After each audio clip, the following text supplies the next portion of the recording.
நான் Herbalife nutrition food எடுத்து weight loss பண்ணணும்னு நினைக்கிறேன். ஆனா எனக்கு ஒரு சந்தேகம். இந்த நியூட்ரிஷன் ஃபுட் எடுத்து வெயிட் லாஸ் பண்ணதுக்கு அப்புறம் மறுபடியும் என்னோட வெயிட் கெயின் ஆயிடுமா? சோ இந்த மாதிரி சந்தேகம் யாருக்கெல்லாம் இருக்கோ உங்களுக்கான சொல்யூஷன் நான் கொடுக்குறேன். அதுக்கு முன்னாடி நம்ம பேஜை ஃபாலோ பண்ணிட்டு வீடியோ பாருங்க. நீங்க வெயிட் லாஸ் பண்ணும்போது உங்க ஹெல்த்துக்கு எந்த அளவு முக்கியத்துவம் கொடுக்குறீங்களோ அதே மாதிரி வெயிட்டை மெயின்டைன் பண்ணும்போதும் உங்க ஹெல்த்துக்கு ரொம்ப ரொம்ப முக்கியத்துவம் கொடுக்கணும்.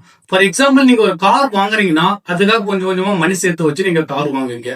வாங்கினதுக்கு அப்புறம் 6 மந்த்துக்கு ஒன்ஸ் 1 இயர் ஒன்ஸ் நீங்க அதை சர்வீஸ் பண்ணணும். சர்வீஸ் பண்ணி நீங்க மெயின்டைன் பண்ணா மட்டும்தான் உங்களோட கார் லைஃப் லாங் வரும். சேம் அதே கான்செப்ட் தான். நீங்க வெயிட் லாஸ் பண்ணும்போது எந்த அளவு முக்கியத்துவம் கொடுக்குறீங்களோ அதே மாதிரி வெயிட்டை மெயின்டைன் பண்ணும்போது உங்க ஹெல்த்துக்கு முக்கியத்துவம் கொடுக்கணும். சோ எக்ஸாக்டா நான் என்ன சொல்ல வரேன்னா, எங்க கிட்ட வெயிட் மெயின்டைன் ப்ரோக்ராம்னு ஒரு ப்ரோக்ராம் இருக்கு.